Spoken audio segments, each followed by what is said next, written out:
여러분 안녕하세요. 오늘 들려드릴 이야기는 사도는 몰랐습니다. 그 운전기사가 누구인지입니다. 평생 묵묵히 핸들을 잡고 살아온 한 아버지의 이야기, 그리고 사람을 돈과 직업으로만 바라보는 세상에 조용하지만 깊은 울림을 남긴 하루의 이야기입니다. 끝까지 함께 해주시면 감사하겠습니다. 저는 박상태, 올해 62살입니다. 평생을 운전대 앞에서 보냈습니다. 아침 햇살이 채 퍼지기도 전에 집을 나서고 별이 뜰 무렵에야 돌아오는 삶이었습니다. 넥타이 한번 제대로 매본 적 없고 명함이라는 걸 가져본 적도 없습니다. 그래도 단 하루도 부끄러운 마음 없이 핸들을 잡았습니다. 제가 모시는 분을 안전하게 모시는 것, 그것이 제 삶의 전부였으니까요. 딸아이 민지가 태어나던 날도, 아내가 수술을 받던 날도 저는 핸들을 잡고 있었습니다. 그게 제 자리였으니까요. 딸 민지는 저를 닮지 않았습니다. 아내를 닮아 야무지고 똑 부러졌습니다. 대학도 서울로 보냈고 취직도 번듯한 회사에 했습니다. 그 애가 남자친구를 데려온 날, 저는 처음으로 제 직업이 민지에게 짐이 될 수도 있겠다는 생각을 슬쩍 했습니다. 하지만 금방 지웠습니다. 부끄러울 게 없었으니까요. 그 애도 그렇게 생각할 거라 믿었으니까요. 예비사위 이름은 한준혁이었습니다. 키도 크고 말도 잘하는 청년이었습니다. 처음 만났을 때 제 손을 꽉 잡고 아버님 잘 부탁드립니다 하고 허리를 굽혔습니다. 그 모습이 마음에 들었습니다. 사람은 처음 인사해서 보이는 법이거든요. 허리를 굽힐 줄 아는 사람은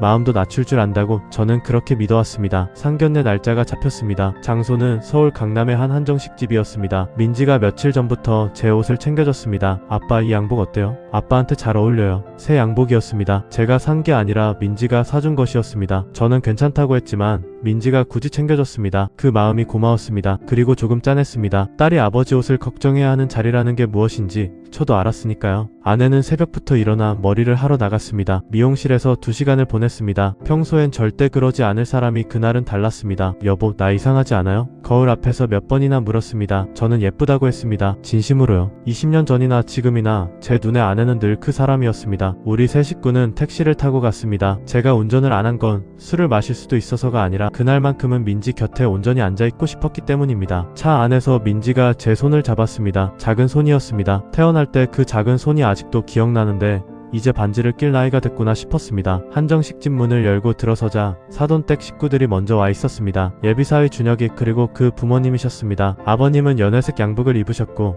어머님은 진한 와인색 한복이셨습니다. 첫눈에 보기에도 경제적으로 여유있는 집안임을 알 수 있었습니다. 그게 나쁜 건 아닙니다. 다만 저는 그 눈빛을 알아챘습니다. 처음 눈이 마주치던 순간 저를 위아래로 후는 그 눈빛을요. 인사를 나눴습니다. 이름을 댔습니다. 아내가 정중하게 고개를 숙였습니다. 저도 허리를 굽혔습니다. 음식이 나오기 시작하면서 이런저런 이야기가 오갔습니다. 처음엔 날씨 얘기, 식당 얘기, 음식 얘기였습니다. 평범하고 조용한 시작이었습니다. 그런데 사돈댁 아버지, 그러니까 이 사장님이라고 하는 분이 잔을 들더니 제게 직접 물었습니다. 박 선생님은 어떤 일을 하십니까? 목소리에는 아무 감정이 없었습니다. 하지만 그 물음 안에 무언가가 있었습니다. 마치 서류를 검토하는 사람처럼 항목을 확인하는 느낌이었습니다. 저는 잠깐 웃었습니다. 그리고 말했습니다. 운전기사입니다. 그 한마디였습니다. 식탁 위 공기가 달라졌습니다. 가장 먼저 이 사장님의 손이 멈췄습니다. 들고 있던 수저를 내려놓는 소리가 작게 났습니다. 어머님의 눈이 잠깐 창밖으로 향했습니다. 준혁이는 시선을 테이블로 내렸습니다. 민지의 손이 제 무릎 아래서 살짝 떨렸습니다. 저는 그걸 느꼈습니다. 모른 척했습니다. 제 손목 시계를 한번 가만히 만졌습니다. 낡은 시계였습니다. 검정 가죽줄이 달아서 색이 바랬고 숫자판도 긁혀 있었습니다.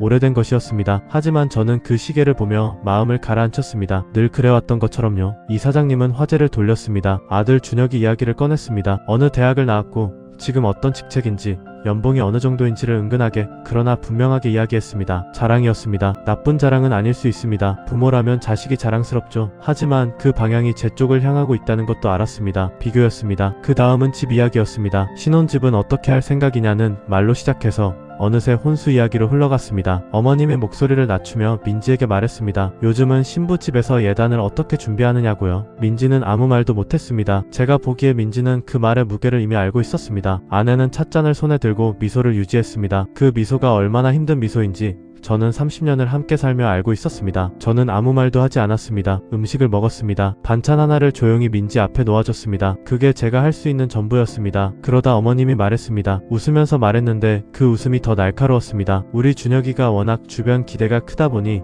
앞으로 만날 사람들도 어느 정도 집안이 돼야 할 것 같아서요. 솔직히 말씀드리면 운전기사 아버지 둔 집안 가는 혼사가 좀 어렵지 않겠어요? 말이 끝나는 순간 식탁 위는 완전히 조용해졌습니다. 민지가 자리에서 일어났습니다. 잠깐 실례할게요 라는 말을 남기고 화장실로 갔습니다. 준혁이는 고개를 들지 못했습니다. 아내는 손을 꽉 쥐고 있었습니다. 저는 그 시계를 또 한 번 만졌습니다. 화장실에서 소리가 들렸습니다. 울음소리였습니다. 작게 억누르는 소리였지만 저는 들렸습니다. 30년 넘게 그의 울음소리를 들어온 아버지였으니까요. 배앓이로 울던 소리, 친구한테 상처받아 울던 소리, 수능 끝나고 울던 소리 다 기억합니다. 그날의 울음소리도 오래 기억할 것 같았습니다. 민지가 돌아왔습니다. 눈이 빨개져 있었습니다. 자리에 앉으면서 제 눈을 잠깐 봤습니다. 그리고 작은 목소리로 말했습니다. 아빠, 내가 그렇게 부끄러운 딸이야?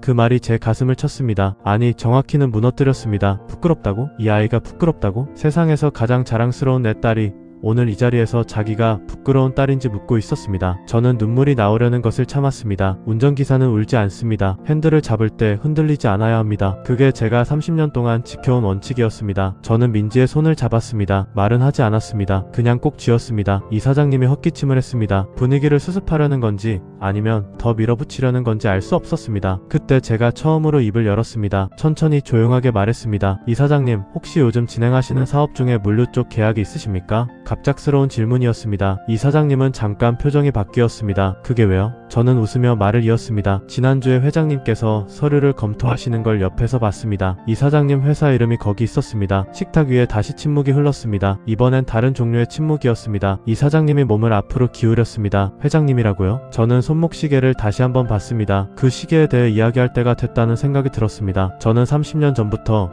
한양그룹 창업주이신 정세진 회장님의 수행기사였습니다. 회장님 곁에서 30년을 함께했습니다. 새벽에 회장님을 모시고 나가서 밤에 모시고 들어오는 게 제 삶이었습니다. 오늘도 어제도 그랬습니다. 이 사장님의 얼굴이 달라졌습니다. 한양그룹이라면 모르는 사람이 없습니다. 이 나라에서 가장 오래된 대기업 중 하나입니다. 이 시계를 보십시오. 저는 왼손을 들어 시계를 보여줬습니다. 회장님이 직접 주신 겁니다. 20년 전 회장님 아드님이 교통사고를 당했을 때 제가 먼저 발견해서 병원으로 모셨습니다. 그날 회장님이 제 손을 잡으시고 이 시계를 채워주셨습니다. 자신이 50년 찬 시계라고 하셨습니다. 상태씨, 내 목숨 같은 사람이요 라고 하셨습니다. 어머님이 찻잔을 내려놓는 소리가 났습니다. 이 사장님은 등받이에 기대던 자세를 바로 잡았습니다. 저는 계속 말했습니다. 이 사장님이 말씀하신 그 물류 계약 아마 최종 결제가 아직 안 났을 겁니다. 제가 알기론 회장님이 아직 판단 중이십니다. 저는 매일 아침 회장님께 차 안에서 짧은 보고를 드립니다. 제 말 한마디가 무게가 없는 건 아닙니다. 이 사장님의 얼굴이 굳었습니다. 어머님은 조용히 민지를 봤습니다. 준혁이는 고개를 들었습니다. 저는 자리에서 일어나지 않았습니다. 목소리를 높이지도 않았습니다. 저는 운전기사입니다. 그 사실은 변하지 않습니다. 그게 부끄럽지 않습니다. 제 딸도 부끄러워할 이유가 없습니다. 다만 한 가지만 말씀드리겠습니다. 사람을 직업으로만 보는 눈은 결국 사람을 잃게 됩니다. 오늘 제가 이 자리에서 느낀 것처럼 제 딸도 느꼈을 겁니다. 그게 앞으로 이 집안이 며느리를 대할 방식이라면 저도 다시 생각해봐야 할 것 같습니다. 말을 마치고 저는 조용히 차를 마셨습니다. 잠시 침묵이 흘렀습니다. 긴 침묵이었습니다. 그 침묵 속에서 이 사장님이 천천히 입을 열었습니다. 박 선생님, 제가 실례를 했습니다. 그 말이 작게 들렸습니다. 어머님도 고개를 숙였습니다. 민지씨, 제가 상처를 드렸군요. 죄송합니다. 민지는 아무 말도 하지 않았습니다. 눈만 빛났습니다. 준혁이가 처음으로 말했습니다. 아버지, 저도 드릴 말씀이 있습니다. 그리고 부모님을 향해 말했습니다. 저는 민지씨를 사랑합니다. 민지씨 아버님이 어떤 직업이든 그게 저한테는 중요하지 않습니다. 오늘 이 자리에서 제가 아무 말도 못한 건 잘못이었습니다. 민지씨 미안해요. 민지가 눈물을 닦았습니다. 이번엔 다른 눈물이었습니다. 그날 저녁 우리는 다시 택시를 타고 집으로 돌아왔습니다. 민지가 차 안에서 제 어깨에 기댔습니다. 아무 말도 하지 않았습니다. 한참을 그렇게 있다가 민지가 말했습니다. 아빠, 그 시계 진짜 회장님이 주신 거야? 저는 웃었습니다. 응. 왜 한 번도 말 안 했어? 저는 잠깐 생각했습니다. 말할 필요가 없었으니까. 아빠가 운전기사인 건 그냥 그거야. 다른 설명이 필요한 게 아니잖아. 민지가 손을 꽉 쥐었습니다. 맞아. 미안해 아빠. 뭐가 미안해. 넌 아무것도 잘못 안 했어. 집에 와서 아내가 저한테 물었습니다. 여보, 그 계약 얘기 진짜예요? 저는 웃으며 대답했습니다. 이번 주에 회장님이 검토하신다고 하셨어요. 내가 어떻게 말씀드리느냐에 따라 달라질 수 있죠. 아내가 저를 한참 봤습니다. 그리고 말했습니다. 당신 40년 만에 처음 보는 얼굴이에요. 저는 그 말이 무슨 뜻인지 알았습니다. 제가 처음으로 제 자신을 있는 그대로 세상 앞에 내놓은 날이었으니까요. 3일 후 한양그룹에서 이 사장님 회사와의 계약을 최종 승인했다는 소식이 들렸습니다. 저는 그 결정에 대해 회장님께 한마디만 드렸습니다. 이 사장님, 결국 아드님 때문에 어려운 결정을 하셨지만 끝에 사과할 줄 아는 분이셨습니다. 회장님은 잠깐 생각하시더니 말씀하셨습니다. 상태씨, 당신이 괜찮다고 하면 괜찮은 거요. 저는 운전대를 잡으며 생각했습니다. 이게 신뢰구나. 말로 쌓는 게 아니라 시간으로 쌓는 것. 그게 진짜 집안의 급이구나. 한 달이 지났습니다. 민지와 준혁이는 결혼을 진행하기로 했습니다. 이사장님 댁에서 다시 연락이 왔습니다. 이번엔 어머님이 직접 전화를 하셨습니다. 민지 어머니, 제가 그날 많이 실례했습니다. 예단이니 혼수니 그런 말은 다시 꺼내지 않겠습니다. 두 사람이 행복하게 살면 그게 다입니다. 아내는 전화를 끊고 한참을 조용히 있다가 저한테 말했습니다. 여보, 잘 됐어요. 그 짧은 말에 많은 게 담겨 있었습니다. 결혼식 날 저는 민지의 손을 잡고 버진로드를 걸었습니다. 하얀 천이 깔린 길이었습니다. 민지가 제 팔을 꼭 잡았습니다. 저는 그날도 그 낡은 시계를 차고 있었습니다. 새 시계를 사지 않았습니다. 그 시계가 제 30년이었으니까요. 제가 어떤 사람인지를 가장 잘 말해주는 물건이었으니까요. 버진로드를 걷다가 민지가 저를 올려다봤습니다. 눈이 촉촉했습니다. 저도 울 뻔했습니다. 하지만 웃었습니다. 아버지니까요. 딸의 가장 빛나는 날에 아버지는 웃어야 하니까요. 예식이 끝나고 이사장님이 제게 다가왔습니다. 악수를 청했습니다. 사돈, 앞으로 잘 부탁드립니다. 저도 손을 내밀었습니다. 저도 잘 부탁드립니다. 그 악수가 첫 번째 만남의 악수보다 훨씬 단단했습니다. 그게 맞는 겁니다. 사람 사이의 신뢰는 처음부터 있는 게 아니라